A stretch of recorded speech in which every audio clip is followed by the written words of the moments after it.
So, all right, welcome to everybody who's in the chat.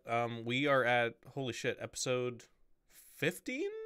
I haven't gotten it Yeah, I think wrong so. yet, but I might be wrong though. I'm gonna say 15. That sounds right. Um, so last time, Martin had come back from the temple. He talked with some prisoners that he brought back. You learned maybe a few things, nothing of real import. It seemed pretty like they didn't really know much. You knew they were being tortured, but all the stuff they told you, you could have pretty much surmised yourself. There wasn't Yeah. anything of anything all that hardy. Um, Outside of that, yeah, you went to go see Burn to drop off a spell book for him to look through. I don't think they'll be ready this session. They'll probably be ready like by next session.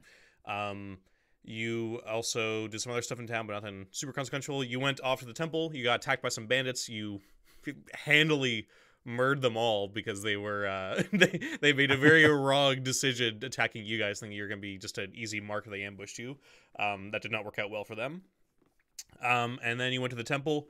You went far north into the temple. You had a few things, like you ran into the room full of soldiers, but you were able to play off, thanks to your well-met foci, they were able to sort of play off that you were just somebody who was like, oh, I'm just looking around for this certain person. They told you to keep going. Things went badly pretty fast, and you met some bugbears and got into a fight, and then sort of raised the alarm of some noises. And then you found, luckily, that's one of those amazing things that happens in this hobby.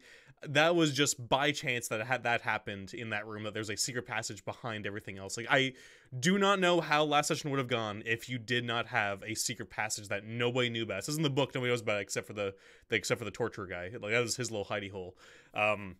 So that was really fun. We had a lot of little fun stuff there. A little bit running back and forth, dealing with some zombies, dealing with some more guards, and you got a gnome named Wanalon, I believe his name was, out of Yeah. jail. He looks like he's some sort of gnome adventurer. You also grabbed some gear, got some coin, and I think for the most part, that's pretty much what you got. You did sort of touch just a little bit what you assume to be at least closer to the Earth Temple.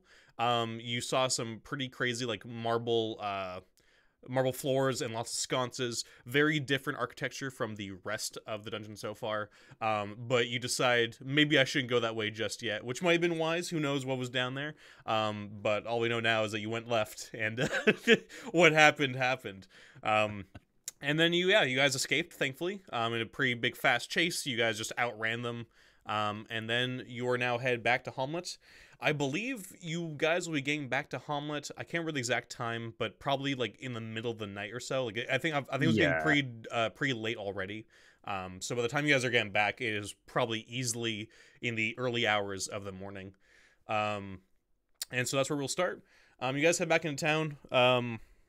Wanalon says, I'll get a room over at the beckoning bench. But I do have some other business to attend to.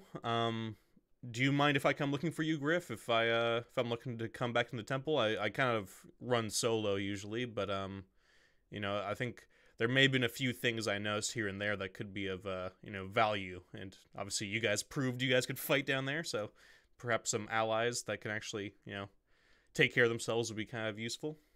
Yeah. I mean, we'd be happy to have you along. Certainly missing a couple of people, so yeah, it'd be good to yeah. Why don't we catch up in the morning? Perfect, thank you. And if you do see my dagger around, please let me know. And Yeah. he No, we'll runs, do. and yeah, he runs off to to the beckoning bench and gets a room, and you see him just go off. The others Yeah. depart. They'll say like, "Oh, I guess we'll see you tomorrow morning, boss." Sounds good. And they all depart their own ways. And then it's just you. It looks like the beckoning bench is sort of winding down. There's a few people left here and there, a few Yeah. drunks that Ostler's kind of like with a broom, kind of like, "Hey, get out of here, you," and pushing some of them out. What do you want to do? So, assuming there's nobody new and sort of dangerous looking in the bar, I think Griff will go up for an early night, and he's still renting two rooms at the minute. There's the Right. Griff's here room, and the one he's really staying in. Perfect. Um, that's good. So you head off to bed, um, and you're dozing off for a few hours, and then you're woken up by something. You're woken up by what sounds like Griff. Griff. It sounds like very choked, very painful. And your eyes open up just to see in the room what looks like a same sort of little like red eye with like smoke coming out of it, as you've seen before, just sort of wreathed in the smoke. And then you see two more of those red eyes join that first one, maybe a few inches away from that first one. And the black smoke starts to more materialize into what looks like tentacles, sort of, and they start to turn into more like mottled green and purple. And you also see joining all this big gaping maw. And whatever this creature is becomes way more apparent as like few seconds go by. It almost like happens instantly, but at the same time you like there was nothing there a second ago. And now there's this creature with these like hooved legs and this big sort of golden staff covered in these like what look like alien runes. And I'll give you a little picture here, Martin. Whoa. Of what you see.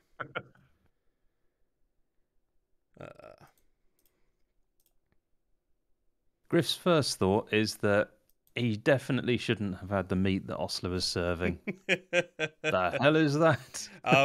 And that thing is massive.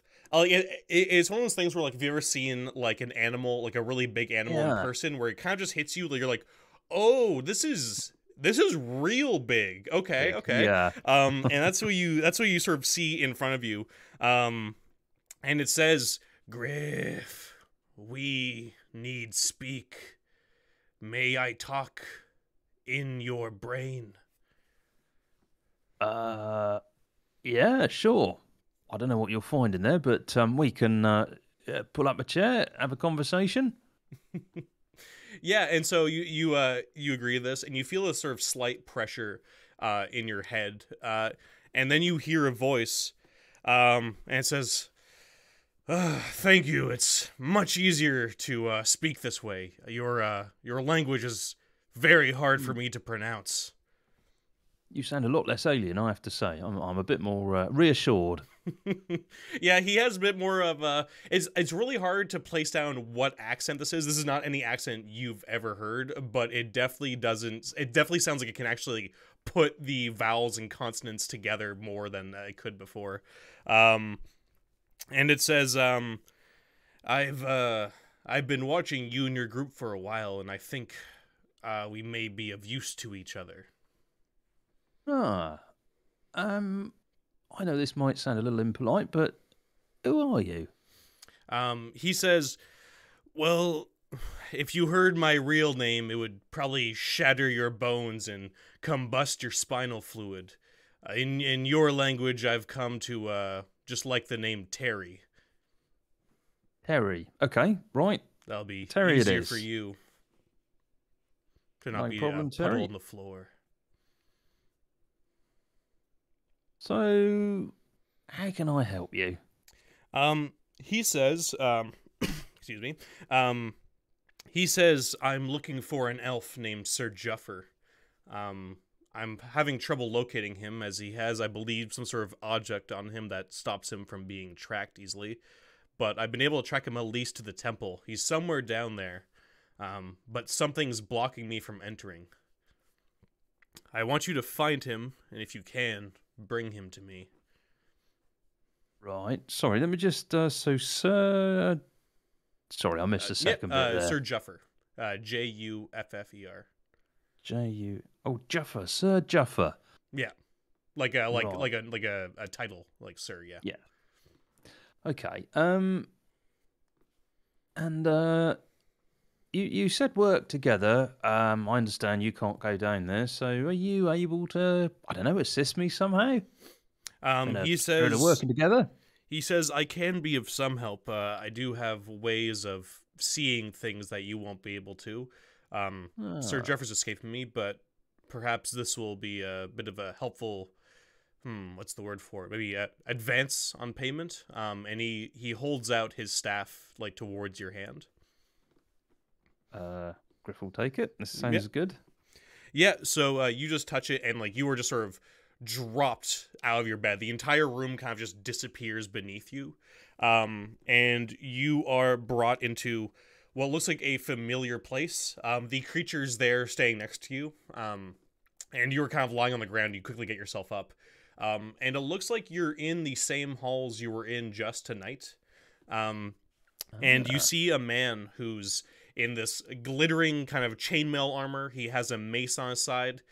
He's rocking this skullet haircut. He's a very, very ugly looking man. And he's just surveying the carnage that is on the ground here from the people you've killed in this area. And as he's just sort of looking through this, he's just kind of glaring. This other man comes running up. It looks like a younger man, sort of darker hair. He says, Romag, the prisoners in the southwest cell are also gone. And you see the man with the skull kind of just keep surveying. He says, well, it's a good thing we captured that half-orc band, but we need more. Send a small group to Nulb and lure some of those younglings that hang by the dock. Also, I want 3 groups to head over to Hamlet in the coming days. Hit the roads and scout the town for isolated folks. Go. And then you were dragged out of that room, and you're back in the beckoning bench, back in your bed, and he sort of pulls the staff away from you. You were just sort of hit with this kind of like cold sweat and a bit of a minor headache from this weird sort of motion. You feel somewhat queasy, being shoved around time and space like this. And yeah. Well, that was certainly a way to wake up in the morning. Thank you for that. How would I know this Jaffa? Does he look like any normal elf? He sort of puts almost like an image in your head that you can sort of use to sort of describe it. And he looks like sort of a noble elf. He has sort of silvery hair, very like light skin. He doesn't seem to have any necessary features that really stand out to you as super, I guess, like iconic or anything that would make you immediately recognize him. But you do feel like if you do meet him, you'll probably know him. Yeah. Just reminding a little bit of a reference in your head now. Smart looking elf. They all look smart, they do. Never seen a scruffy one. Right. Okay. Have I got a time limit or anything? He says, no, this has been something I've been going after for a few centuries now. Oh my god. Right, okay. So next week will be all right then. He lets out a little bit of a chuckle and says, yes, do not worry about the time on this too much. It is just something, since I have noticed you and several other bands seem to be going back and forth through there, I thought perhaps you seeming a little bit, I don't know, competent, I thought I would approach you with this. Sure. Oh, one quick question. When you came to me here in the room, there was some smoke and eyes and all that sort of stuff. We saw some more of those at the temple. Was that you? Yes, I've been watching you for a while. Ah, okay. Right. Good to know. Good to know. All right. It just means that we can sort of sleep in a few more places and perhaps not be as, I don't know, how can I put it, shit scared as we would have been otherwise.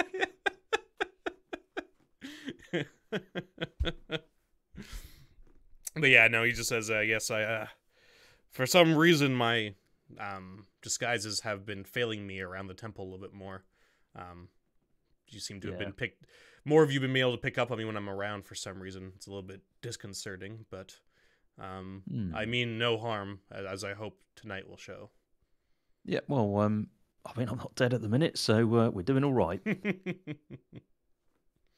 Griff's got the idea that if this thing wanted to kill him, he'd probably be dead already. Yeah, no, this thing looks particularly scary. Yeah. But yeah, he doesn't really have anything else. He's sort of said his piece. He sort of bids you farewell unless you have any more questions for him. Nope, all good. Yeah, and he just sort of disappears as fast as he showed up, and just turns into nothing once again, and your room is once again empty, or at least you think it's empty. Who knows? He might just be, sleeping in the corner there. Invisible. For all you know. Yeah. Griff thinks, should have asked him how he can get in contact with him again, but he guesses that he'll probably appear when it's right. Yeah. Well, Griff's like, what are these things? But yeah, the rest of your night is thankfully uneventful. and you wake up in the morning a little bit tired. You didn't get necessarily much sleep last night, but you're sort of rub the sleep out of your eyes and you're ready to go. There's plenty of coffee and food downstairs at the beckoning bench, the sort of main hall. Cool. And your group is waiting for you just outside. A few of them are just grabbing food and supplies and just getting the horses all ready. Excellent. Griff will offer them a stern warning about eating any of Osler's meat, because as we know, it's questionable origin. Yeah. Stick to the oats. Yeah, a few of them give you a few chuckles and laugh. Yeah. And yep, they're all ready to go. So Griff is Wanalon here.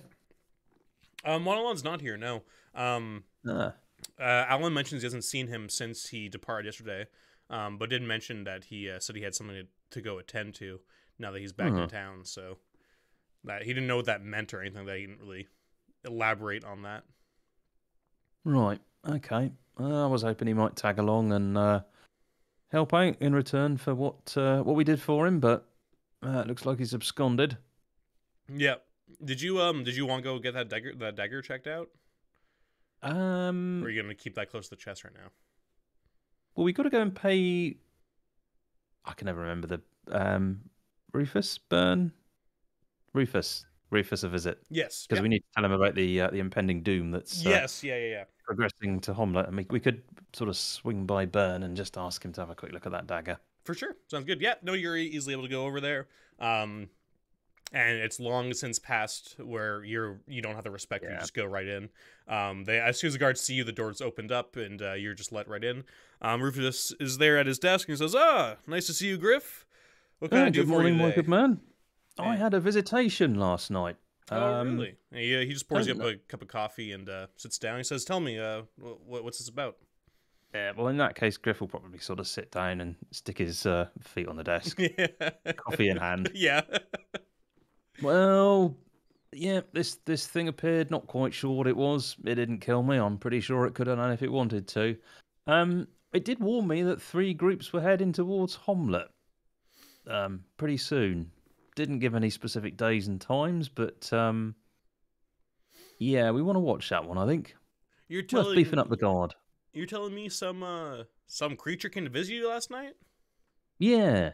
Did it threaten you or anything, or? No, it wants me to do it a favour. Apparently words got round, Do a lot of business these days by word of mouth, and this thing's got wind of what I'm doing as well, so, What was the favour, if you don't mind me asking? Oh, there's some elf or whatever stuck in the temple he wants me to go and rescue. Didn't sound particularly dangerous, but for whatever reason, this thing can't get in there. Well, I hope it's an elf anyway. Maybe it's another one of those things in disguise. Yes. Okay. Well, that's concerning. And you said, did you mention the groups coming? I didn't know if you mentioned that or not. Yeah. There's 3 groups. So he told. Well, he didn't tell me, but he sort of showed me that there was one of these temple guardians was arranging for 3 groups to descend upon Homlet at some point in the future. Oh boy! Do you have any sort of timeline of when that'll happen or anything like that? Oh, I get the impression it's pretty soon. They're we freed some prisoners, you see, and as you know, no doubt, and I'm pretty sure that for whatever evil purpose they have, they're going to need some more men, and I think the plan was to come to Homlet and kidnap a few. Okay, well, thank you for telling me this. I need to go speak with the elder. I think we're going to need to have a town meeting, and we're going to need to beat up the guard and make sure people aren't going out by themselves. That will be wise. If you learn anything else, please come to me as soon as possible. This could be very bad. Well, we'll try and take them out if we can. Maybe they won't even get here, but we'll see. Yeah, sounds good. I'll let you know if anything happens on my end, too. We'll try and keep you in the loop of anything that's going on. And he gets up from the desk and he's like, I need to go speak with the elder. Is there anything else you need to tell me? Not that I can remember. I think I'm all good. But I don't suppose you can sort of. I don't know how your and Burns' relationship is, but I don't know if you can ask him to sort of do me some more favours. Every time I talk to him, he wants more money, more money. Well, that's Burn for you. Him and I ran for quite a while before we settled down here in this town. Right. I mean, he owes me a few favors himself from over the years, but you know, it's hard to separate a wizard from his money. He tends to be burning quite a bit of it. Seems all those weird experiments he goes on. So Yeah. I see what you did there. Burning it. Nice. Nice. he lets a little bit of a chuckle. He says, "That was not intentional." But Right. Okay. Yeah, I believe you. Um. Okay. So you're just your business partners. He doesn't work for you. no, What we I'm- we what- used oh, to right, we used okay. to just be a little bit of a group together. A Oh, I see. lot of our companions died, and we decided, you know, we had enough money and adventure for one lifetime, and decided to Right. build this place and help around with Hamlet. Yeah, sounds good. Sounds good. Well, when I get time, I'm obviously busy at the minute. I'll be building something on that nice plot of land you sold me. Oh, perfect! I can't wait. Mm, And hopefully, I'm sure we can get you better prices than we could have a few months ago. So hopefully, we can make sure that you yeah, get something nice for not too much of a, you know, without that'll be having good. to spend a king's ransom. Right. Well, you make sure you see to the guard, and I'm gonna be back to the temple. Yeah, he gives you a After Burn. handshake and a nod. He says, "Yes, go speak with Byrne." And he points at 3 soldiers. He's like, "You 3, come with me." And he exits the tower. And you see him just get onto a horse and gallop down towards the elder's house in the town. Yeah, you go up the stairs to Byrne's door. What's he gonna do this time? I think Griff's just gonna knock. Yeah, he just kicks the door down. What the hell? Yeah, you knock. The door opens. He's like, "What do you?" Oh, hello, Griff. Come in. Good morning. I hope that book's keeping you busy. Lots of Oh, interesting absolutely. things. He says, "Yes, it's lots of stuff in there. Good, good. It's a lot more ancient than I thought it was." Ooh, okay, yeah. Sounding interesting. What can I do for you, Griff? I found this dagger, and he pulls out the dagger. Yeah, and he picks it up just out of your hand and sort of flips it around, looks it over. You see him cast a small spell, just like purple light comes out of his hands across it. Says, yes, quite a nice dagger, but nothing all that special." And he hands it back to you. It is a +2 dagger. Ooh, oh, very good. And he takes your coin. Yep. As usual. He says, "Yeah, it's all business." And I can drop +2 dagger into your inventory. Can't really use it at the minute because I think we're going to get an irate gnome on our case. Yes, yeah. I'm just gonna drop it just in case you end up. In case you do end up using it, you can just have it there, real easy. Yeah. I love the way Foundry works once you have it all set up. Yeah. I think you also have a +1 dagger in there as well, so you have a +1, a +2, which can Yeah. give you a +3, and then if you can start doing a throwing daggers build, you'll just have Yes. increasing amounts of pain and inaccuracy. Griff's not very good with magic, so I think at some point what he's going to do is get some sort of old reeds and try and sort of splice them together to try and make, +1, +2. Not that he, Yeah. a double dagger. Yeah, he makes like a pitchfork with 3. Yeah. If he gets a third dagger, you just yeah. If you get one, if you get like a silvered one, you can just deal with basically every threat. Yeah. This is how Griff is going to craft magic items with an old pitchfork and some reed. Yeah. None of that runes and chanting bullshit. None of that shit. We're old school here. Yeah. Cool. So he will take the rest of the gang and head to the temple, looking behind him for a small gnome. Okay, sounds good. Yep. Yeah. Do you want to give me a nose check? Ooh.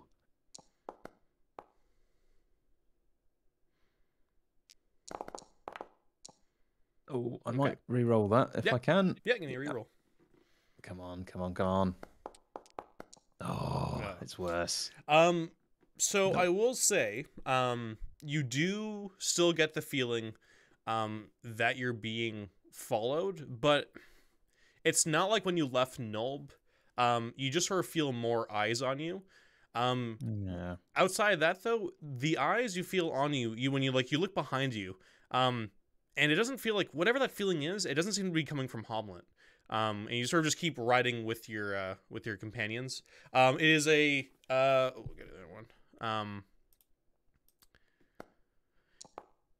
Yeah, it is a not an eventful trip out to the temple. You guys go the same way you usually do. You ford the river at the end with the rope, and you come up from the south, and you end up on the outside of the temple. There you go. And you are in the south part there. Perfect. Okay. Yep. And as you're sort of walking through the first part, there's nothing there. Where do you want to go, Martin? What's your plan? So I think Griff is going to head to Nolb from the temple. Okay, We've come to the temple first because Griff wants to meet this other party. The idea is we want to try and cut these guys down a piece at a time because we don't really fancy walking into a room with 19 guards. But yeah, if we can, I don't know, pick 4 or 5 off now, then we've got a room with a few less in. Mm-hmm. No, it makes Divide sense. and conquer. Yeah, no, it makes sense to me. So are you taking the main road to Nulb, or are you? I think so because I think that's exactly what the temple people would do. Okay. I don't think they'd be hiding. So yeah. Nope. Sounds good to me. Do you want to give me a notice check? Yeah.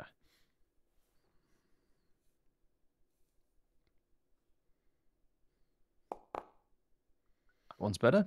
Nice. Good. All right, 10. So, you cut north from the temple, and start. Actually, I'll go to the other map. And you start going up the road towards Nulb. It's only about, I believe, it's only like 15, 20 minutes away, full gallop. Yeah. About 5 minutes away from the temple, however, you hear like whooping and hollering coming up from in front of you. And you go over a hill. And down the hill towards like just like off the road, like you just go up the hill on the road, and down sort of probably I'd say maybe 50 feet, 60 feet in front of you. You see what looks like a man in a black cloak. It looks like he does have some sort of shiny gold necklace around his neck. And he's flanked by what looks like about 7 to 8 creatures, humanoids, in sort of rusty, kind of older armor. Some of them have like what looks like sort of like bone necklaces on them. Some of them have different like patchwork, sort of leather and metal. And they're all riding out towards Nulb, it looks like. Does this man look like the one in the vision? Obviously not Romag, but the other one. This man, it's really hard to see him because he's all the way in front of you. But Yeah. I would say, like, so far, his uniform, for lack of a better term, looks very familiar. And like this is definitely some sort of temple. You might not even know what school or what temple he might be from, because you've already learned that there's a few different factions going on here. But this is definitely somebody from the temple heading towards Nulb. So if we've got a good enough distance, Griff will probably try an execution attack, and he will say to everybody else, "Get ready with your bows. Alan, you get ready with your sword." Yeah, I'll just see here real quick, because I think if he's riding like that and you're riding after him, I don't know if you can do an execution attack. I'll just check the rules real quick here, because fair enough. You might have a chance once you're in Nulb if he stops there, and he's doing something. But you need like a minute of prep, and I believe that might be. Oh, if he's gonna, if it's too far away, that's fine. 44. So Griff's thinking that he doesn't really want to confront these guys in Nulb because we don't really know what sort of reaction we might get. So we might have sort of 7 or 8 of these guys, and then another sort of 4, 5, 6, 7 Nulbians join in. So yeah, I think we'll get them out of town.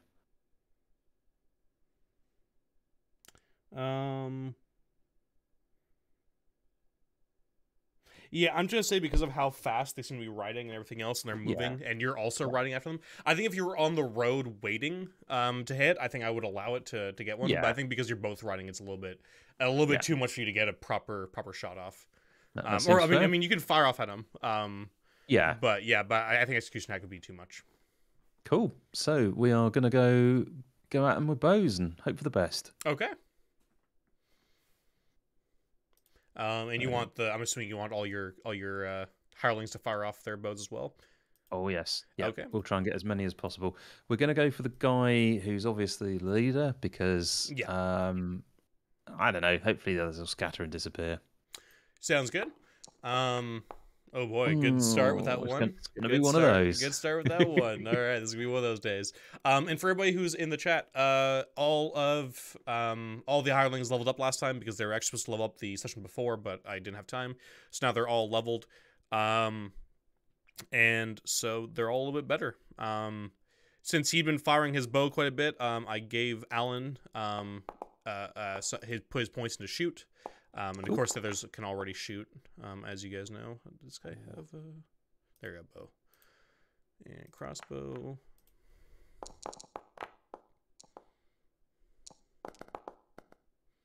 Okay. So both Alan and Bari are able to take out the leader. He's not wearing very heavy armor. It looks like he's just going into town for, to look normal, so he's not fully armored up. And just the bolt and arrow go straight into his back, and he collapses onto his horse. The horse and the guy just keep going down the road. He's just sort of like slumped over it as it's going. And I would say I think it's the seven creatures sort of let out these sort of roars, and they turn around. You see they have like tusks. They're all sort of mauled. They look very different from other creatures you've seen. They look like some sort of, if they are orcs or hobgoblins, there's some sort of form of it that like they look corrupted. Yeah. And they turn around and they all look like they have the mishmash of like axes and different sort of club-like weapons. And they turn their horses around and start coming towards you guys. So we'll go into initiative here. Cool. And I believe you have 1d8 plus 2 now, don't forget, because you're... Yes. Yes. Oh, which is good, because you rolled a 3.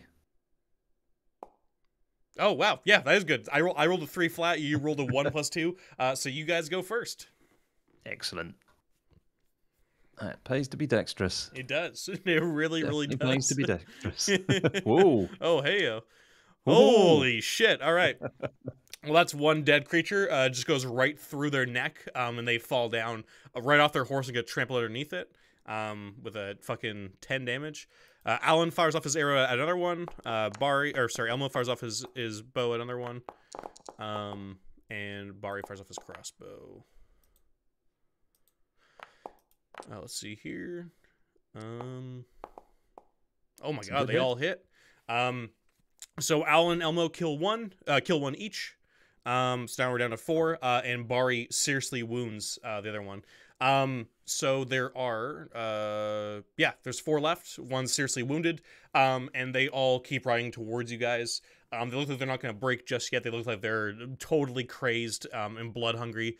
And so they are going to reach you guys this turn, but not be able to attack. Like they're just right on you now. They've just sort of covered the distance with their horses, but they're not really able to do any attacks on you guys just yet.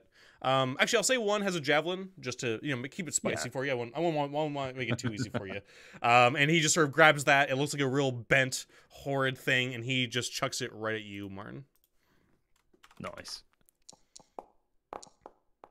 No, it doesn't matter though. It goes way wide and just like hits a tree. And that's their turn. So now it's back to you guys. Right. So is Griff? I'm kind of thinking he can move back a bit and still fire a bow at them. Yeah, they're on you guys. They're not in melee just yet, where they're gonna like get you. It's just next turn if they survive this.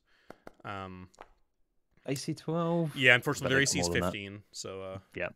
Bari's gonna go for the one he hit last time. Oh, there you go. Nice. Yep, big dead. And then there's only 3 left. Elmo's gonna go for 1, and Alan's gonna go for 1. Okay, another.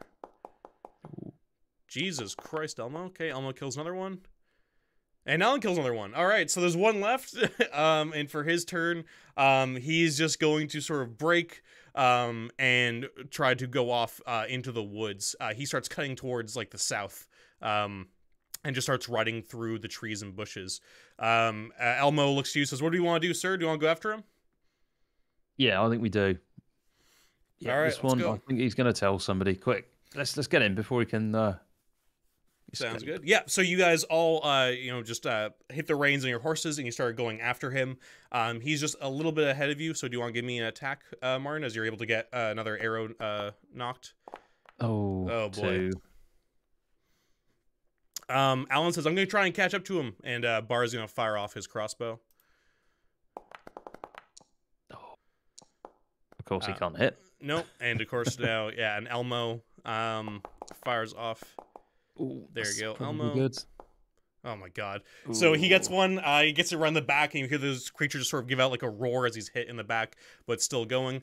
Alan, I'm going to just do a ride check as he tries to catch up to this guy. No, Alan is not able. Alan doesn't fall off his horse or anything, but he tried jumping over some stuff, but ends up kind of dragging behind you guys for his turn. And you guys will just do the next turn. I believe gonna have him do a ride check. Okay, well, at least it's good for you guys. He's not able to really escape you guys just yet. If he basically makes like 1 or 2 good ride checks and gets out, you guys are going to probably lose him. But right now, he is just maintaining speed, and you guys can still go after him and fire off your bows at him. Come back here, Griff yells. There you go. Another one. Oh yeah. Oh god. Yeah, another arrow goes into his back. He's still alive for now. Okay, Elmo can't hit either. Bar's gonna fire off his crossbow. Oh my god! Just all these ones. You know what? Elmo's just gonna turn that into a hit. I forgot that he can just do that. Yeah, because he's a warrior. So Elmo's just gonna turn that straight into a hit, and just kill this creature. And the arrow just goes right at him. And he falls down dead as he just sort of hits into a tree. And it is just the nice quiet sounds of the forest and the running water of that major river that you guys can hear. Yeah. Well, come on then, lads. We better drag these into the trees. We don't want anybody working out what we've done. And yeah, let's see what they got. Sounds good. Yeah. So you drag them off to the side. Do you just let their horses go? Like, what do you want to do with the horses that are still alive? I think we're gonna sell them. We'll grab the horses. You want to carry all those horses? Okay, sounds good. Yeah. Just keep in mind, you might have to cut those loose if any more chases happen. Just if you're dragging those horses behind you, just so you know. I'm just thinking there might be someone in Noble that wants to buy them. We're not taking them back to Homlet, but no, that's totally fair. If you want to take them to Noble, sell them, that would probably be pretty easy. Yeah. So you just grab those horses and just tie them up for now while you search through the bodies and everything. All the creatures don't necessarily have all that much. I would say total. We'll just go with. Yeah, we'll say 15 silver pieces amongst all them.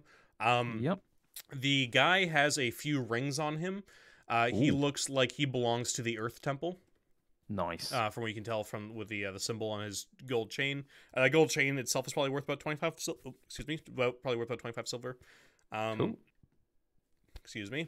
And I'd say all the rings together are probably worth 50 silver. Yeah, they don't look like. I mean, if Griff was to sort of chew one with his tooth, does it leave a little dent, or is it remarkably hard? No, it looks like it's all sort of like good silver and gold, and there's no it's not pewter or anything like that where it's just gonna crack off or bend. It seems like proper stuff. None of it comes off as magical or exquisite to you. They just look like pretty nice rings that this guy just wears a few on his hand. And about 50 silver, you said. They're worth about 50 silver. The rings. About 50. Yeah, that's cool. Excellent. So we'll grab all that. And so the guy's got a cloak, presumably. Mm-hmm. Cool. And what about the other things? Are they without cloak? Yeah, they just look like they're like in armor and stuff. So we'll grab the earth cloak. Excellent. Right, well, not too much going on there, but yeah, let's see what we can get for these horses, lads, he says. Yep, sounds good. Bari just grabs your cloak real quick though. And he just immediately goes through the holes and just grabs like a little sewing kit and just quickly just sews them up. It's a pretty patchwork job. Like, it's very, very fast. But he just gets it done real quick and just hands it back to you. And he says, just so you don't look completely raggedy like that. Yeah, good idea. Thank you. Are you wearing the cloak, or are you Not now. No, Okay, we'll wear it later. That's a that's bit good. scary. Just keep in mind, if you wear that, your elven cloak is going to come off because you're wearing armor plus cloak plus cloak. Yep. It's gonna like yeah, you're gonna take Yeah. off one Got of those things just so you can. It's just like the pitchfork. You can put one cloak on another Yeah, cloak. yeah. No, if this is a DCC game, I would allow you to put on like 10 cloaks and just walk around in a T pose, but Yeah. but yeah, You give me you guys get the horses, and you head into Nulb with these Yeah. 8 horses. Yeah, 8 horses in tow. Yeah. Um, and what do you want to do? You get a lot of usual dirty looks. Already you can feel from the normal dirt to mud that the your horses are sort of Yeah. sinking into the mud a little bit. And you are sort of like in the middle of town. I'll switch over to Nulb. I need to actually switch over. I need to get that map of the numbers. So Griff is going to, well, as he goes through town, is there any obvious sort of trading post or not? Not really. Let me see. I believe there is. Okay. I believe there might be. Just gonna check real quick. I'm gonna say just because Nulb is actually pretty much unfinished in the sense that it's designed that way for you to just do what you want with it. Okay. There is actually, we'll say, there's a smithy and stable. I would say the stable owner is somebody who would buy from you.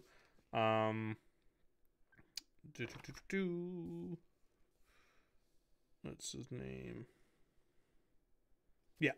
Okay. Yeah, there's a guy there who's willing to buy it. I'll say his name is we'll say Glenn. And he says, you here to get some feed for your horses there?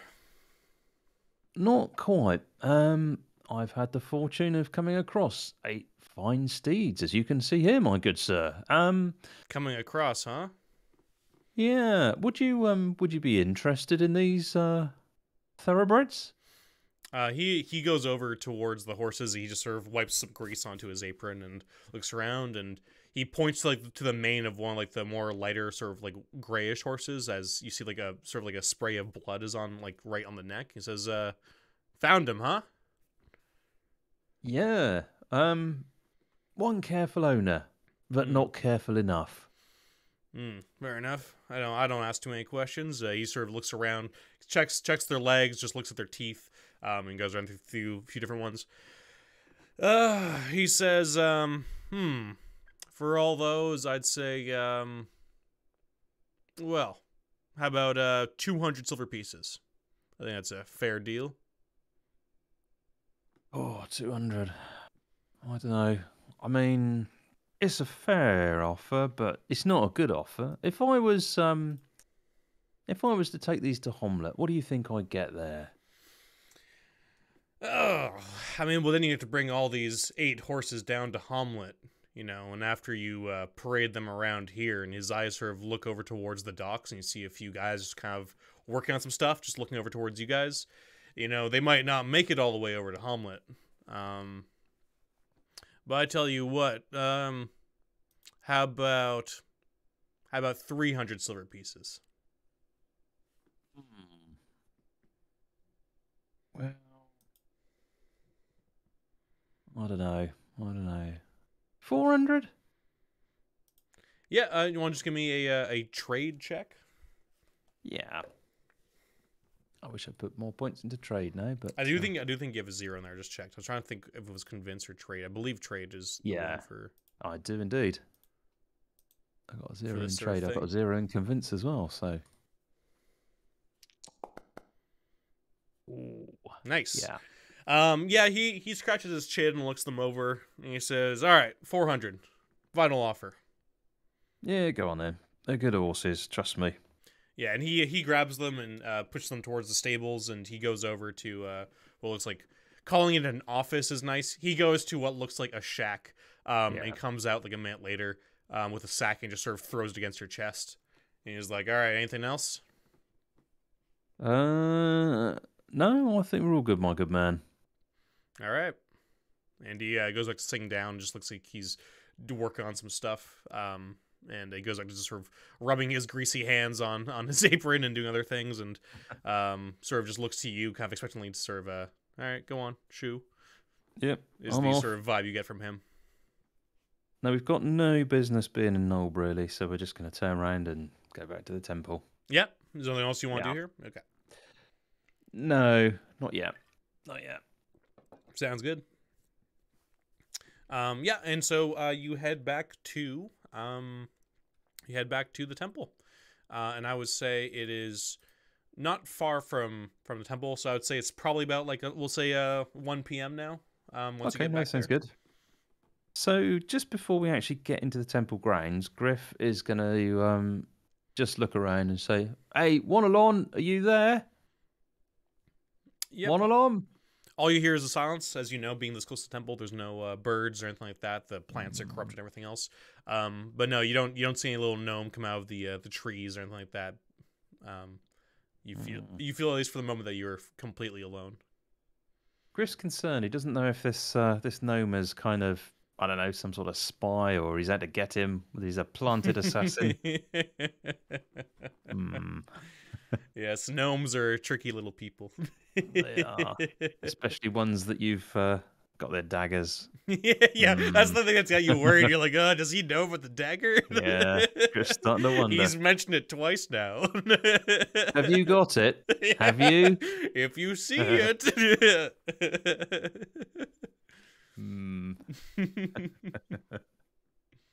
Anyway, well, maybe Griff will tie it to the horse's tail on the way back and see if he can go gnome fishing.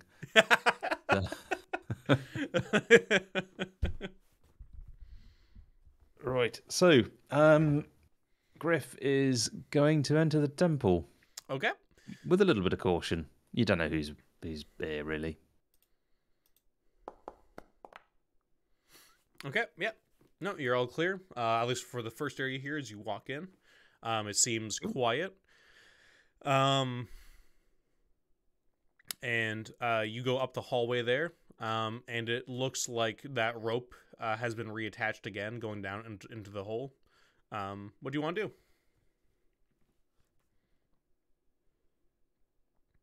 So what I want to do, not what Griff wants to do, is to probably climb down the rope and see what's down there. But if we have trouble, we've no guarantee we're going to get out again, and we could be completely stuffed. So Griff's going to do the sensible thing and go down the stairs, the ones to the left. That you're used to. Yep, sounds good. So you see that, and then you just keep moving the way you know.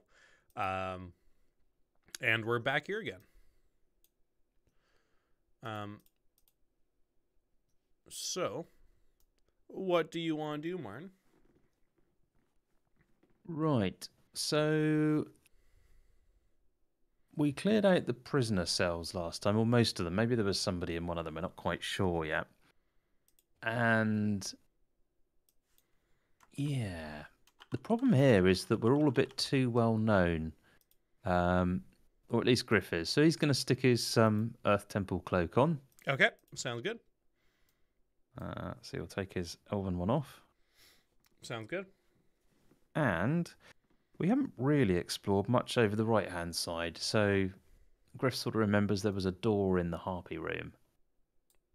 Yeah, you also... So, in that room, at least, there was the room in the south, just because you remember this. There was a room in the south that had ghouls in it that you went into, that had nothing. And you also knew that door at the top seems to be magically sealed. That's right. I don't know if you have knock or if Naomi had, like, a knock... She did. She had a knock scroll. Yeah. Unfortunately, she's not here right now. She's not here. Okay, in which case, Griff will... There is an unexplored...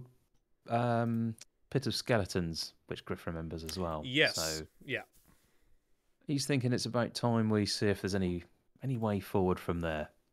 Okay. Sounds good. So,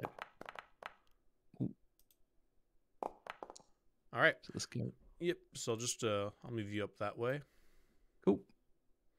This is like the room with the trolls too, or the ogres that you murdered. Yes. Like you went through there. I'm assuming you're going through that way again. Yeah. Yeah, he would. Yep. So I'll just say you're back in the ogre room now. That is 124. You went north and a little bit east. And yeah, so you have that big corridor in front of you there. Like I said, it's very dark and cold. One of you guys needs to hold a torch. Yep. So Griff is going to give a vial of holy water to everybody and say, well, when I was in here before, you guys were back there with the ogres. There were some skeletons that started approaching. So grab one of these. As soon as they get here, toss it at them. Yeah, and they all grab one each, and they give you a nod, and they just put them in their belts, getting ready to use them if they need to. Cool.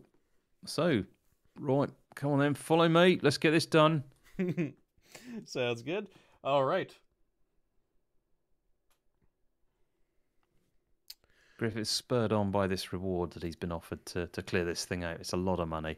Yeah, so if you want to just move your character up a little bit, so actually before you do that, you do know that there is a door to your right there, just across the hall, so you'll know there's that there. And if you move forward at all, you can give me a notice check.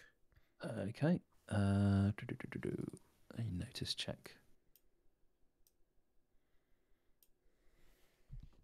There we go. Nice.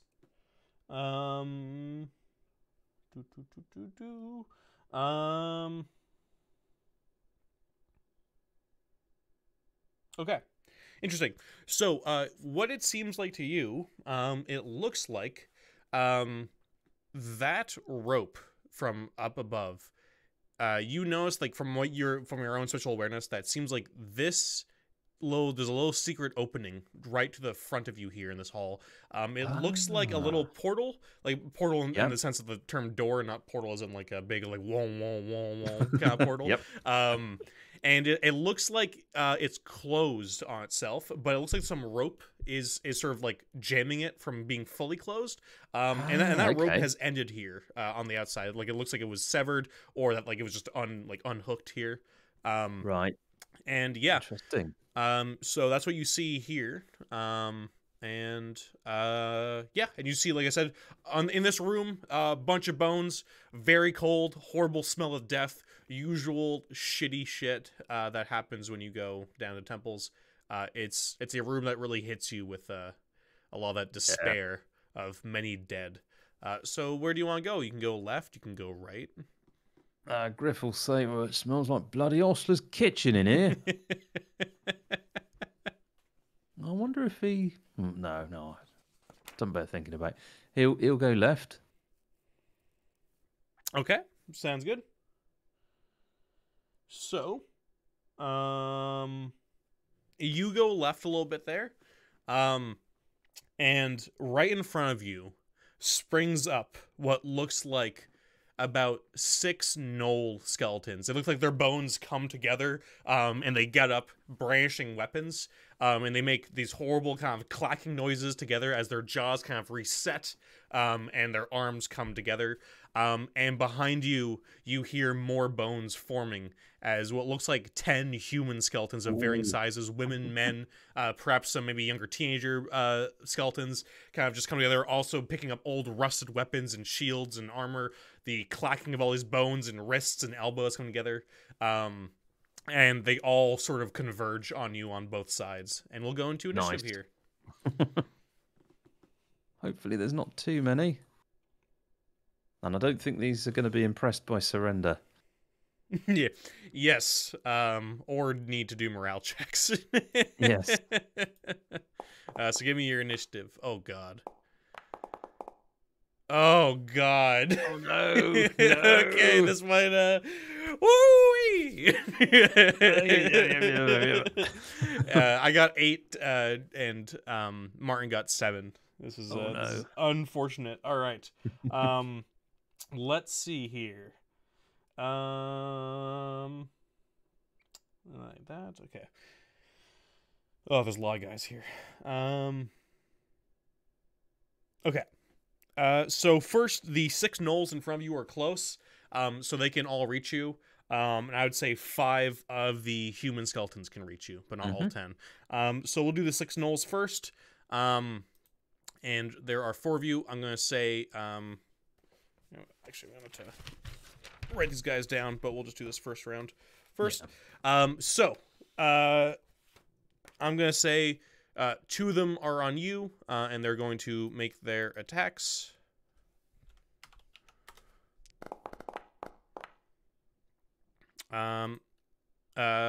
Is 17 and 16. Do those hit? No, Griff has an armor class of 18. Okay, sounds good. Other 2 are going to go for Bari.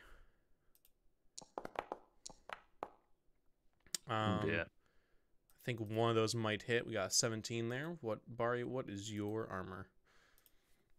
Bari's armor is 15. Okay. So the big rusted blade comes down, big sword. And Bari is going to take 3 damage. So he's at 7 hit points out of 10. And it just slashes at him. And the other 2 null ones are going to go for, we'll say, Elmo. Okay. I believe both of those are going to miss, because I believe Elmo, what's your AC? Your AC is 18 as well, yeah. We got a lot of high ACs in this party. Lots of big warrior types. All right. Oh, yes.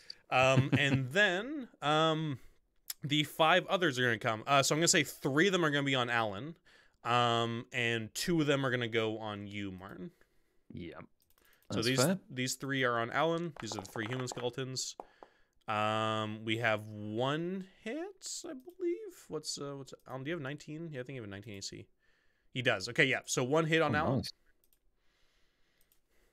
And he's going to take 6 damage. So he's down to 10 hit points out of 16 from one of these skeletons. And then the other 2 are going to go for you, Martin.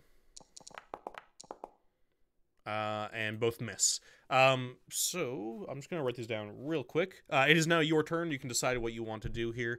I'm just going to try and organize these guys a little bit. Yeah. So Griff mutters something and says, "Oh, we should have brought the dogs." So Griff's hit points should be maximum, shouldn't they, after the stay in Homelet? Yes. Or shouldn't they? Yeah. That's cool. Right. So Griff will grab his trusty axe, hold it aloft, swing it, and bring it down on one of them. Okay. One thing too is that it looks like the humans are smaller than the gnolls. The gnolls look a little bit beefier. Their bones look a little bit harder. 3, 4. Just 1 second here.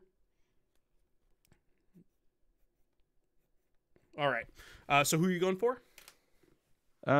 It's not the wise choice, but Griff is going to go for one of the beefy gnoll ones because they look dangerous. Okay, I like it.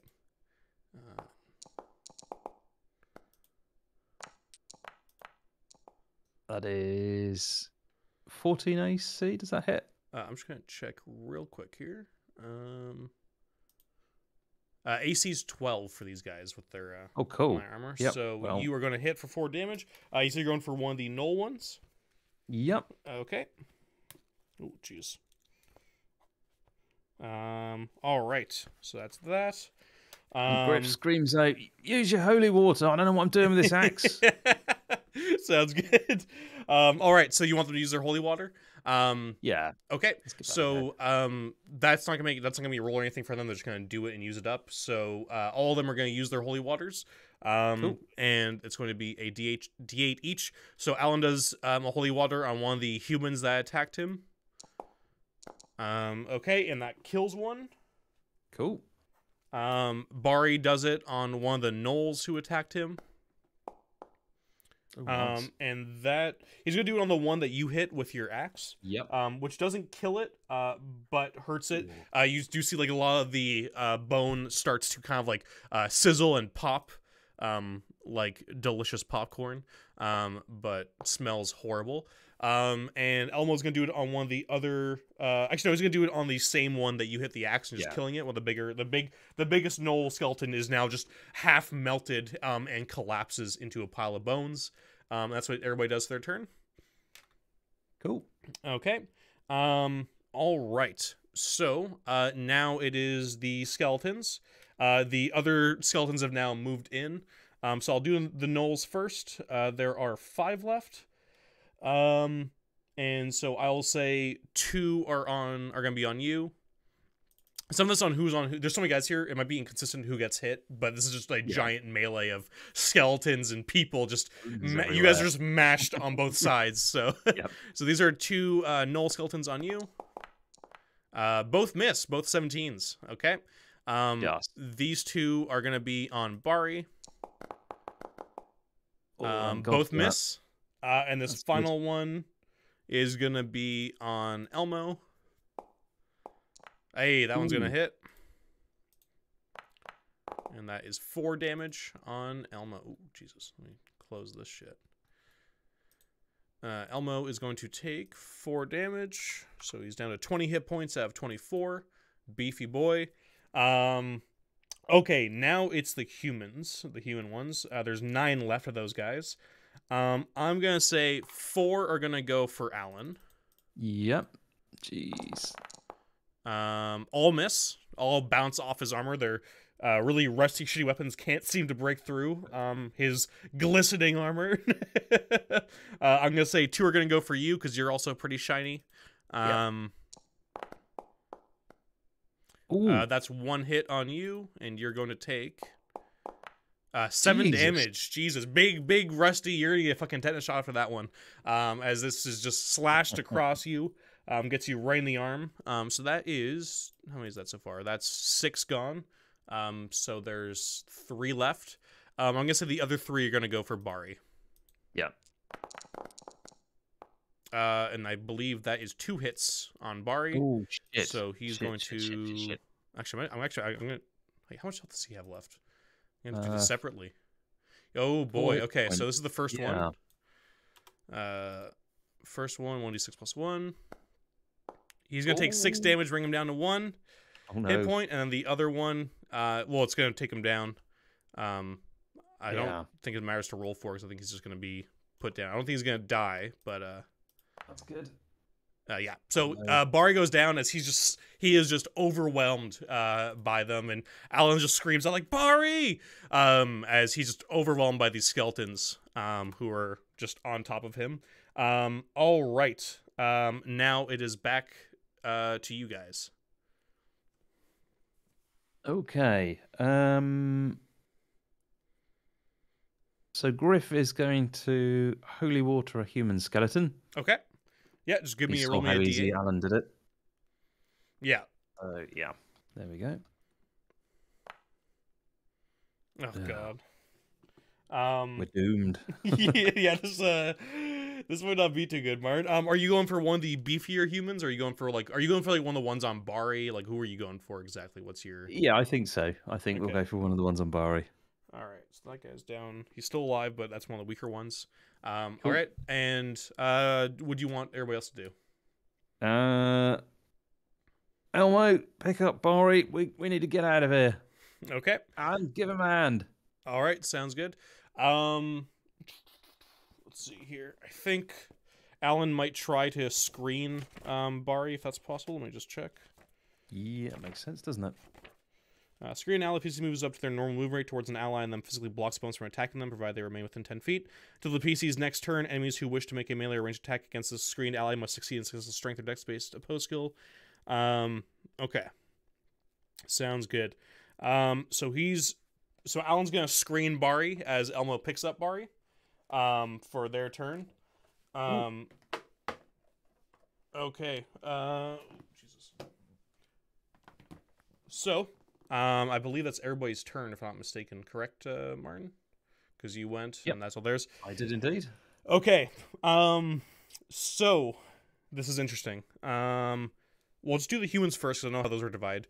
2 are gonna go for you, because they were going for you earlier, and the rest are just gonna go for Alan.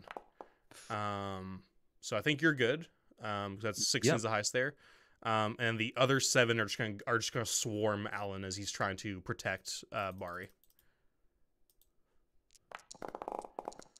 And I believe that is, let's see here, that is 1 hit. It's not terrible. No, out of 7, I gotta say that's yeah, actually that's pretty good. I'll take that. 6 damage though. That's a good big hit. But Alan's able to stop most of the attacks. But Alan is looking rough. He's down to 4 hit points. Yep. Okay, and then the gnolls. I'm gonna say 3 are gonna go for you, and 2 are gonna go for Elmo. Actually, you know what? Scratch that. I'm going to just say I'm going to use Alan's thing to stop that hit from going through. So he's back to 10 hit points. He's going to use his veteran's luck to make that roll not a hit. All those ones on you miss, and then the ones on Elmo here. And they also miss. All right, so you guys are surrounded. It is back to your turn now. These are just all like clashing against you guys. And what's your plan here, Martin? What do you want to do?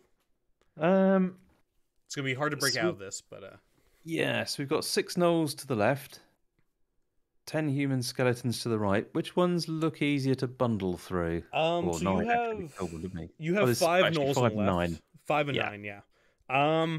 I would say it's actually really tough because the gnolls are bigger, but there are less of them, so they might be a little bit easier to juke. But it's tough. It's at this point you're basically almost like in a circle. They're almost all just converging on you. So I would say either side would be pretty much the same. I would say maybe the gnolls are a bit easier, perhaps. So I would say to sort of get by them, I think an exert check would probably work, maybe, or exert with dex or strength. I think that might be the best one. Let me see here. Notice, perform, work, trade, survive, stab, sneak, shoot. So yeah, I feel like exert would probably be the best one. Just try and like break your way through there. How close are we to the secret door? That secret little door there. It's like just up a little bit, like maybe like 10 feet up. Okay. Yeah, that's probably. I mean, we could just go for some sort of heroic dive through it, but that could probably end in tears. Who knows what's the other side? That would be very interesting if you do that, Bard. Yeah. You should. No, I don't think we'll go that miss. So if looking beyond the gnolls, can we see that there is some sort of passage, or that there might be some, or is it an obvious dead end? Everything's so dark that it's really hard to tell what is on the other side. I can't really tell you too much past that. You'll have to take a leap of faith if you want to go left or right.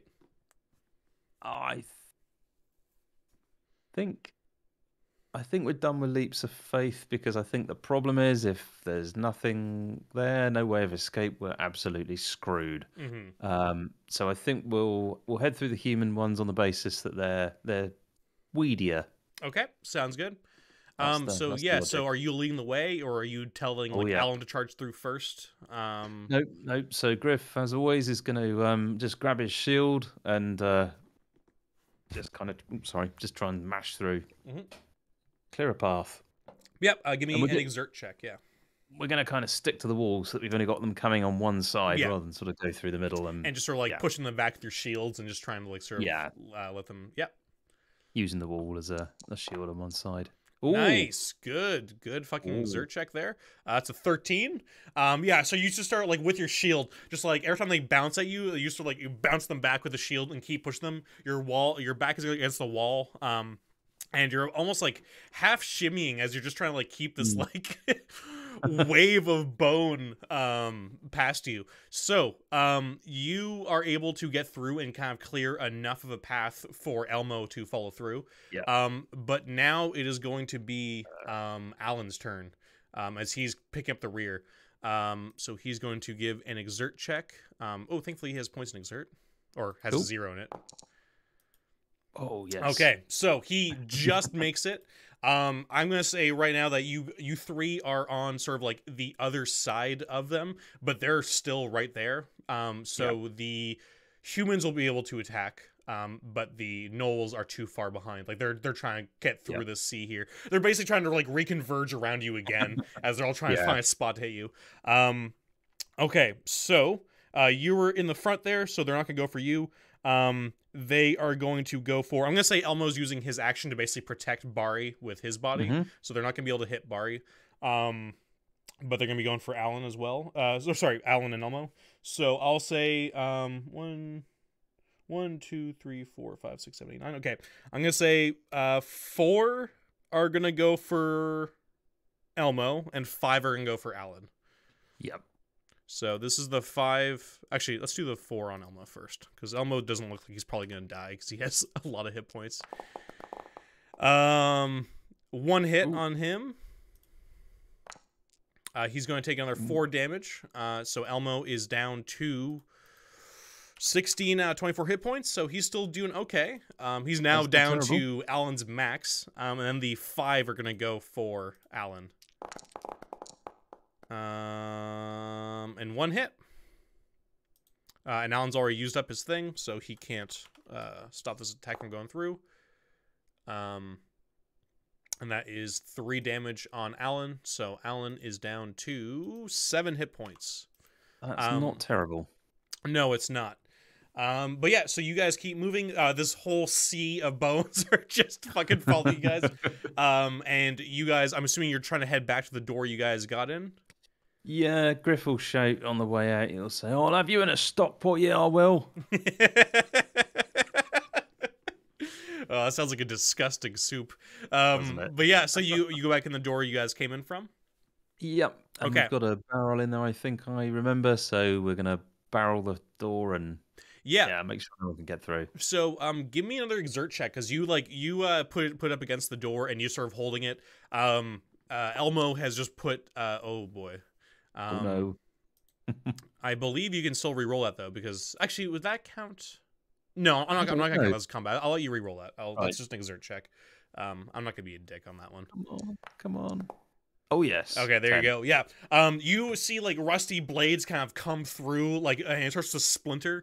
But you're able to just hold it back for now. But this time these creatures seem, I guess, more. What's the best word? I guess more inspired to come after you than last time. And these are just blades and axes are just hitting against this door, and they are starting to shatter it. Elmo's put Bari down the ground. He just looks over to you, boss. He's like, he's not looking good, boss. He's gonna need help very soon. He's gonna bleed out here in a second. Remember, you got that healing potion. Yeah, and he just nods and pulls it out and pops it into Bari's mouth. So Bari is going to get back 2 hit points. Bari got really fucked up and he was left out there for a bit. So I'm going to say that he's come back to consciousness. But Elmo's like, I need to drag him. Me or Alan need to grab him because he's not in a good way. And sort of as he pops it, he picks him back up and puts him on his shoulder. He says, "What do you want to do, boss? They're going to come through in a second now." I know. Well, we got that secret door there, haven't we, behind us? The one that we had to, adjust that little thing under the plate. So I think we should, quick through there. Yep. So you guys open it up again. Alan sort of just pushes you through, and Elmo and Bari, and then he closes it behind you guys.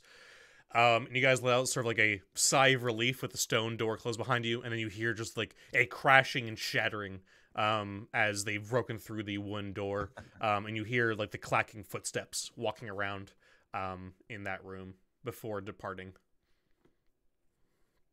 Ooh, that was close. Yeah, I don't think that was my finest decision I've ever made. Sorry about that, guys. The guys look pretty stern. Not angry with you or anything, but they look pretty like Alan's leaning next to Bari, and he says, "Well, that healing potion seemed to have stabilized him at least, and he's looking okay. But boss, you want to heal him up a little bit here, because he could use some proper first aid." Oh, I think so. And Griff will give him a heal. That's not terrible. No, that's what you need.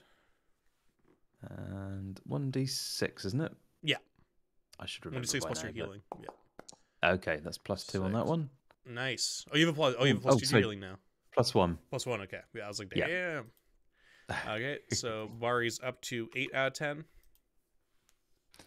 And Alan, I should probably attend to that. That's not looking too good. That cut. No, he says, "No, I'm feeling pretty hurt myself, boss." Oh, another 8. That's lucky. Perfect. Yeah, you're just getting these in. Yeah. So that's 5 + 1 is a 6. 6, nice. Okay, so he's up to 13 16 hit points. That's a little bit better. Elmo, you want me to look at that? Yeah, Elmo's also like, yeah, I wouldn't mind just a little bit of treatment here. Bit of a patch up. Oh. Okay, so he's gonna lose 1 system strain, but he doesn't get healed up. Yeah. I think you're gonna need some extra bandages there. There you go. There we go. Yep. Yep. I think all the good stuff leaked out of that poultice that Drew gave me. Bit dry and crap. That's a better one. It's a bit fresher, that one. He'll spit on it. Man, these secret doors are really coming in clutch. They are. Yeah, and Joanne, just give me the 1d6 plus 1. Oh, of course, yep. So Griff rolls. Nice. Oh, nice. Total Okay. of 7. So he is back up to not full. He's almost back up to full. Cool. Yeah. Right. Oh, we better give the boneyard a miss. I was hoping we might be able to sort of find a way through there, but yeah, maybe another day, eh? Yeah, Bari is sort of just checking himself. He was like, "Oh my god, that was bad." Well, thank God for those potions. And for anybody in the chat or listening, I'm considering those healing potions, even though they don't heal as much as first aid, they are magical healing. So the frailty thing is not coming to play, at least with these. Unlike just stabilizing and healing. Frailty means that if he goes down again, he would just die right off the cuff. So these are at least helping sort of offset that. As long as you have them, that is. But yeah, we've got a few, but starting to go through them a little bit. Many more. Yeah, I just want to mention that because just in case anybody was wondering why the frailty stuff wasn't coming up. That's what's been doing. That's cool. Right, so Griff will. Well, I don't think it's time to call it a day yet. Why don't we just have a little poke around the corner and see what we can find?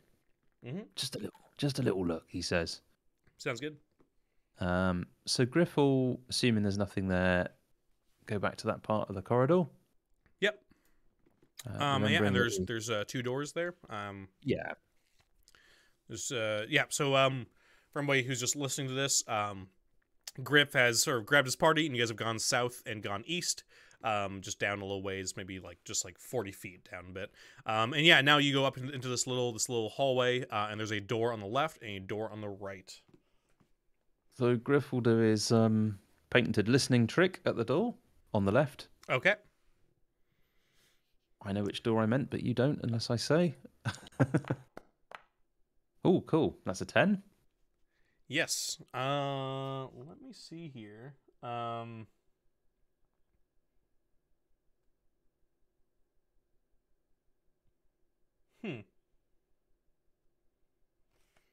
Okay. Yeah. So you do hear noise in here. It does sound like you hear some low growls. Almost as if they're in sort of conversation.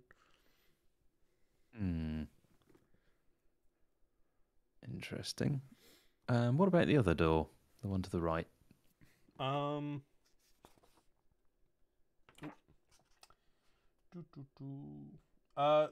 one. Give me another. Actually, no. You have pre-high listen check. I'll be part. Well, you got even higher there. Yeah. No. You hear what sounds like footsteps, but they sound like they're walking away from that door. They sound like they're going up a hallway, basically. It sounds like metal, like boots. Okay. On stone. Griff will have a look at the floor and see if there's any mud or dust or dirt on it. You're checking to see if it's a high traffic area or just No, just he's just looking for dirt and crud. Yeah, no, there's loads of dirt in the corners and stuff like that. This place is not totally sanitary. Excellent. So he's going to just grab a pile of crud. Remember he's got the Earth Elemental Temple cloak on. Yeah. So he's going to pull the hood up and just cover his face with crud and put a bit of crud on the cloak. Okay, sounds good. I'm just gonna do something here. Let's see if this is interesting. Okay, no, yeah.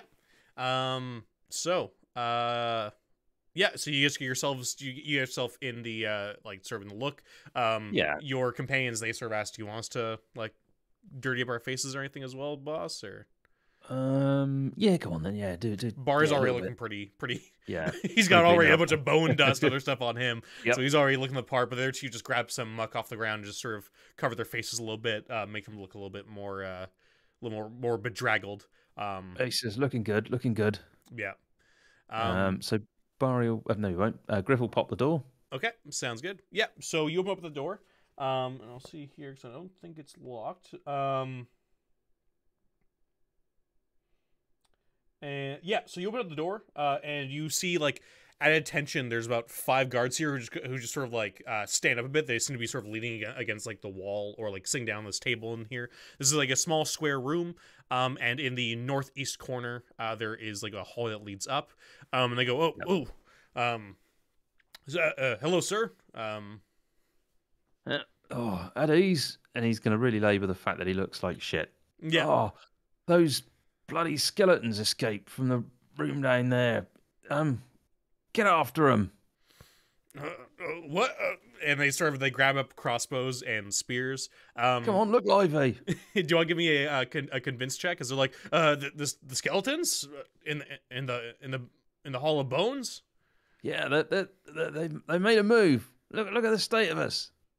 But they're not meant to move out of there. Can I do roll that? Yes. Not a notice check though. I need to do a. There we are. That's better. Come on, dice. Come on. Oh, I knew that was going to happen. Another 5. They just say, well, we just have to check with our captain up the hall first, and then we'll figure it out. Come with us. Well, look, I'm going to hold them back, but yeah, you have a word with the captain, and yeah, we need you and anyone else you can get. Okay. So what do you want to do now, Martin? Are you leaving the room, or are you? Very much so. Yep. So we're going to, at high speed, we're going to head to the place where we saw the waterfall. I think. Okay. Griff's just like everybody here hates us. Yeah. No. So they just march here. up that hallway, and you leave before you can see any sort of deal with this captain person, whoever they are. And you head your way back down. And then are you heading that way down that corridor? Yeah, Griff figures it's probably worth just hiding out on another level for a little while. Okay, sounds good. This passage is evidently one of importance, where it is plastered and painted with the evil scenes typical of the temple. Okay. It's east-west, 10-foot wide. Yeah, so it starts to slope gradually as you start walking down it.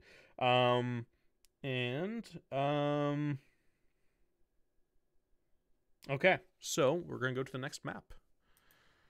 Cool. So I'm just going to bring you over here in 1 second. Just got to check something real quick.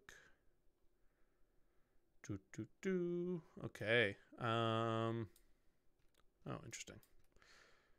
Get rid of you and put you in. Perfect. All right. And bring you over. Cool. Keeping my notes up to date so I know what I do next week.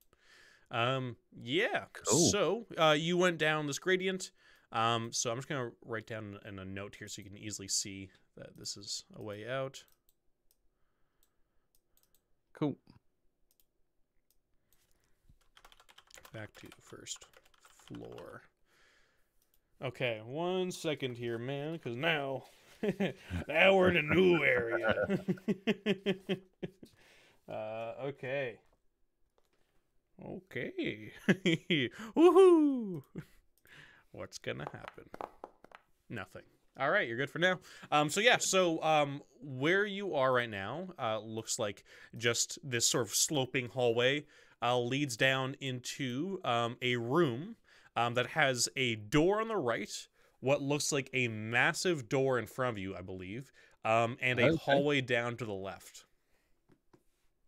Ooh, a door on the right. A big door sounds bad, so we won't do that. Let's see here. Big door, big things. That's what Griff reckons. So here, I'll read out a little box text for you, Martin. Yeah. So this is one thing with this is that obviously this is not to you, Martin. This is to people in the chat. Obviously there are like 500 rooms, so I can't. All this is basically as new for me as it is for everybody else, as I sort of have just skimmed through mostly, but haven't really done any hard work on this. So a lot of this will be very much a fun adventure for all of us. The passage is barred by a huge sheet of bronze, the surface of which is covered with a bas-relief faces of evil, leering creatures. It is evidently placed to bar further progress north, though 10-foot wide corridors lead east and west. This portal is too massive to even attempt to raise by brute strength. So you basically have left and right you can kind of tell that it seems like you probably can't go forward. Yeah. Griff's going to take his cloak off because he's not quite sure what's going to happen. Okay, sounds good. Yeah, so when you put back on your elven cloak? Yeah. Griff's got obviously a fire cloak as well, but we don't know whether we're going to meet air, water, fire. Maybe earth has got a... Yeah, so we're going to go for neutral. Sounds good. Right. So he's going to go right. Open the door. Okay. Oh no. What have I done? Okay. So, you open this door, and you just sort of check it out. And it is a beautiful circular room. You have what looks like it's a 40-foot diameter room. Big arched ceiling is some 30 feet high. Its polished stones indicate that it was once meant for some special purpose. Lost now under a litter of refuse, bones, and dung. A huge metal ring has been cemented into the center of the floor, and a heavy iron chain of about 8 feet length is fastened to the ring. And fastened to this ring is a massive creature with about 5 heads. They look like giant sort of snakes attached to this one body, and the 5 heads strike. And so they're gonna get a surprise round on you and the party, and then we're gonna go into combat here. I think if we don't die, we might just run away from this as well. Oh boy. Alrighty then. It's a bad day in the office for Griff. Yeah. Oh boy. Okay.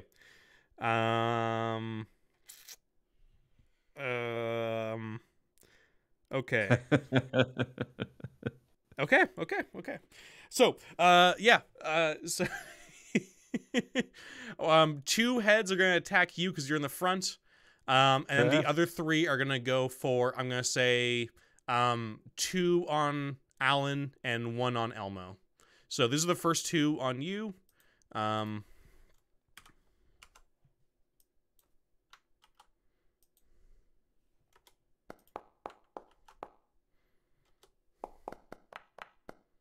Okay, those 2 miss.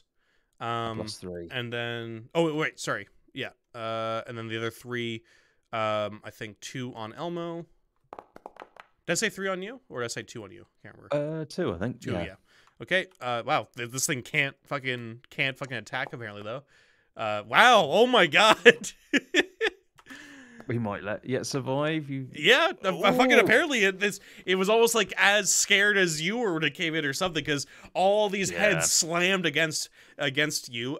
They did smash a bunch of the ground. You see the tiles are shattering. It also like hit like the stone next to you.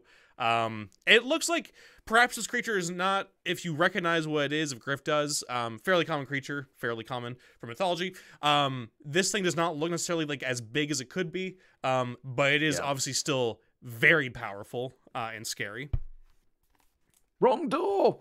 And he retreats. Okay. Oh boy. Okay. Yep. So you guys on your turn, you just well, actually, we'll go into initiative here because I was just a surprise round. So we'll see if you can go before this thing goes. Oh my god. Oh no! Of course it gets an 8. No. Oh come on, lucky finger. Oh, 7 again. All right. Lucky enough. All right. This time 3 are gonna go for you. And yeah. All right, so this first 3 here. Wow. Oh my god. 7, 2, and 2. So not even close. Okay, and then 1 for Elmo. Together they missed. Yeah, and 1 for oh my, what is happening? There we go. Finally a 19. That one will be on Alan, and he is going to take 5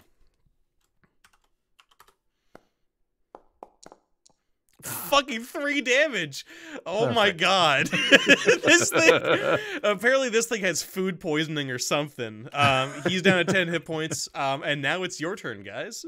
Or now We're it's your turn, going. Martin. Yeah. We're off. Yeah, This thing looks horrendous. I don't know. Are you really that concerned with this creature at this point? But yeah, no, you guys back out as this thing can't roll above a 10 apparently, and just close the door. And the creature seems to settle down on the other side. Griff was after a nice conversation with somebody. He figured that somebody down here must be looking for work, but it certainly wasn't this thing. Yeah. Oh, I love that they put that right in the second, or the basically the first door of the second area. Mean. Oh man. Oh man. Uh-oh. Oh boy. Okay. Oh no. So you close the door. And coming from the hallway to the left, you see 2 massive figures, both about 9 feet tall, giant and green. They look like they have essentially pitchforks, though these pitchforks are what you'd expect to be for creatures of this size in their hands. So they look like almost like giant like tridents that they have here.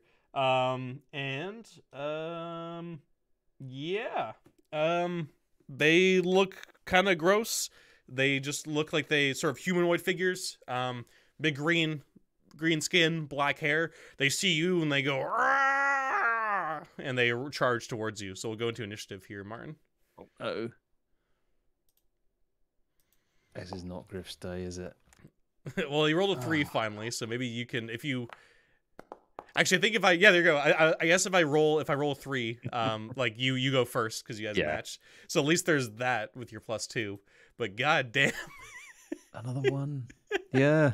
But, yeah, so you guys go first. Oh, sod it. Let's go for it. I can't run from something else. This is terrible. Be 4 in a row. Right. You kill those guys handily outside, and then you're like, all right, we could do anything. But no, yeah, it's not a good day. Right, so Griff is going to their watery. Oh, sod it. He's just gonna. Are they far enough away to shoot them with an arrow? Yes, yeah. In this turn, cool. they because you guys beat their initiative, you guys can fire into them and miss probably. AC 12? Yes. Yeah. Their AC is 15. All right, one. I have so many books in front of me. Just one quick second. Let's move you there and there. Okay. So, Alan, for his turn, is going to just pop his potion because he is not looking great. Once he noticed these creatures here, he's like, you know what? I probably... Oh, my God. And he gets 2 hit points back. So he's up to 12 hit points. So that's his turn. Bari is going to fire off his crossbow.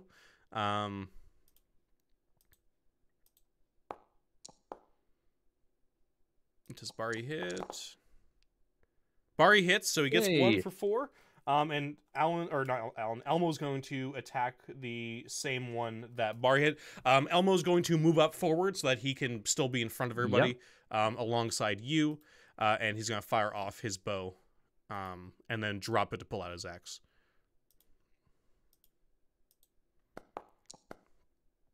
Okay. But he is not going to hit, unfortunately. And he's not going to turn that one into a hit.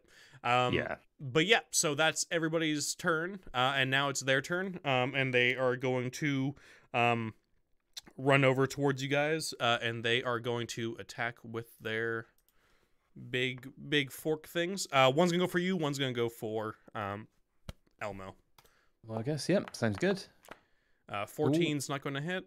That's a miss. No, Jesus.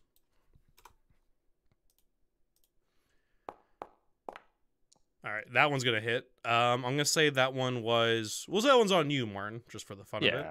You know, we're all friends here, right?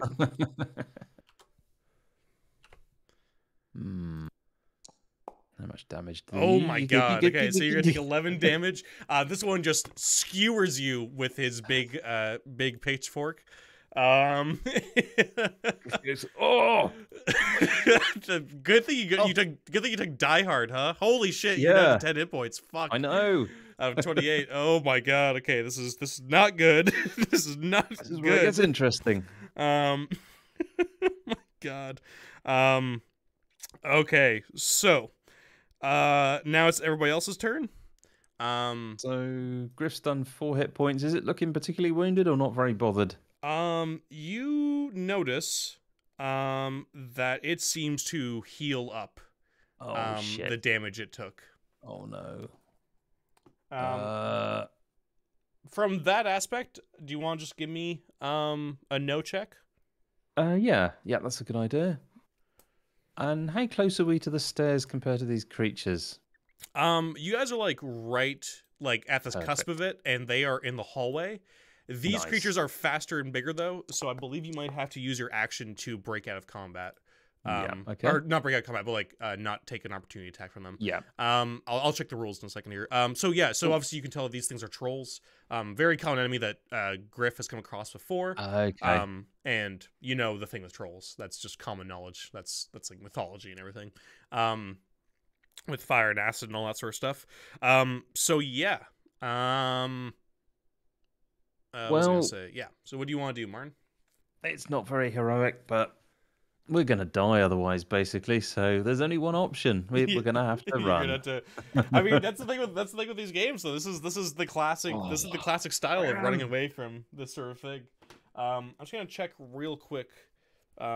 Maybe Ori, if you're in the chat there, if you know, is it? I think there's something with breaking out combat. With the skeletons, they're slow and kind of not stupid, but they're just slow things. So I didn't really have you have to break out too much. But I'm trying to think for breaking out of combat like that, what the rule is. That is just crazy. We've had skeletons. Yeah, everything's tried to kill us. Yeah, this has been a fucking nuts one. Let's just check out page 44 just to see the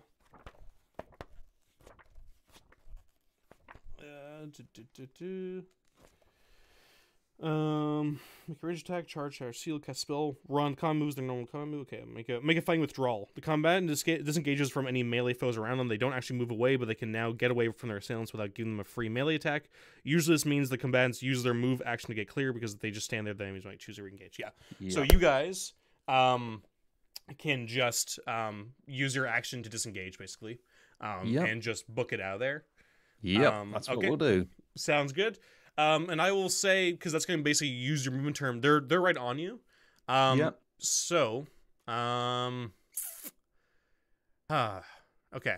I'm gonna say give me another exert check, just because I'll just make it for you, basically as a group one, to see if you guys can just sort of book it out here, because these things are chasing after you, and they'll catch up to you if you. Oh yes. All right, sounds good. That's 10 in total. Yeah. So you guys book it up the first floor and just turn the corner, and you hear them coming after you. And I'm gonna have them do a check as well, each as they're running up. Oh boy. Oh boy. Ooh. Okay. So you do keep your distance though. You are able to maintain distance on one of them, but one of them does come barreling up faster as you guys break out. And that one is going to go for an attack on. We'll say Elmo is bringing up the rear. So you're in the front. Alan's next to you and Bar's next to you, and then Elmo's in the back with his battle axe, waiting to fight back. And he is going to get attacked by this creature. Okay. Well, this creature can't get him, so he's okay. That's good. Oh, wait a minute. Wait a goddamn minute, Martin. Have I not been doing shock for these guys? Have I been just totally forgetting shock with the trolls? Let me see here. I'm just gonna do a quick... The trolls have shock? I'm gonna check. Yeah, that's the... I'm gonna check real quick. Just do a little attack here. I'll see if this gives Any shock at all. 3 shock to AC. Oh, no, we're good because it's lower AC. All right. So you guys were able to sort of break away and get out of it. And you guys are able to keep moving as you guys, if you want to do that same movement. Yeah. And this time, give me just another exert check because you've already lost 1, basically. If you make this 1 and this guy fails, then you guys will be fully out of combat from these trolls. You guys are basically back now on that first floor. That's an 8. That's an 8, okay. And then this one is going to try. No, does not make it. So you guys turn the corners. You guys kind of know the first floor a little bit better than this creature does, apparently. As you go back up the sloped counter, up the sloped hallway, and then you book it down the hallway. Take a left, take a right, go down into the one of the armory sections. You hear him roar, and then you hear the other one be like, "We must bring the money back to the chieftain. Come on, don't worry about them." And they saunter back down the stairs, or down the hallway, and disappear. Well, I think Griff he's going to turn tail and head on out of there, I think. Yeah. Everybody, the rest of the guys look all beat up, almost like comically. I imagine just like little like birds going around like their heads and just like all like bandages and everything. They're like, yeah, let's go back to town and get some rest, boss. I'm not feeling too good. Well, you know what? On the positive side, we managed to get a pretty penny for some of those horses. So I know we haven't made a lot of progress in the temple today, but our progress has been above ground. And if nothing else, look, we faced off against loads of stuff, some skeletons, loads of skeletons. It's not runs, not the. I made a tactical decision on the guards, and we proved that we are very capable in evasion from trolls. So I'd say that's a win on all 4 counts for me. I think, yeah, we did well. We did well. The Alan sort of like clasps your shoulder and he nods. And he was like, "Yeah, I think we did pretty good, boss." And Elmo and Bari, not quite eye rolling, but they're kind of just like give you like a little bit of a small kind of smirk and shake their heads. They're not fully buying it, but they're not. They understand. They understand that this is all. you gotta laugh sometimes at this stuff. And you guys leave. You guys go down to your horses and get them saddled up, and you ride on back to Hamlet, making it at nighttime. And that is where we're gonna end off today, guys. As it was, that was very close, Martin. I actually thought the skeletons there. I was like, "Oh fuck, this is the end. This is the end for the group. He is going to die here." 16 is a lot of anything. 16 is a lot, and oh my god, when you turned right into that Hydra, and I read the page like, "Oh my god, this is just right there." So lucky that it got crap rolls though. I know. I cannot believe that. I cannot believe that. That was the other time I was like, okay, well, I guess somebody might die here. But no, I think they rolled like 8 4s that throughout all that. I got your luck that time. It was on me this time where you installed a mod making sure I have low rolls or something. Yes. But no, that was so much fun, Marn. I know you had to run away a lot, but I think that's just the smart when you're doing old school gaming and everything's really out to murder you. That sometimes running is the only option, and sometimes it is the best option. And I think it would have been you death survived, otherwise. So, yeah. So a lot of death. So awesome. Well, thank you so much, Marn. For everybody in the chat, Marn has some stuff next week, so we're not doing Temple. However, right now this isn't confirmed, but if you're here listening to this, then you'll know for sure. But we are potentially doing a small DCC one-shot with my buddy Steve, who you might know from the Crow commentary, and, of course, Dan and John, which you guys know from the Palace Shame campaign. So, Temple will resume in 2 weeks, unless anything else happens, and we'll do a DCC one-shot next Sunday in its stead.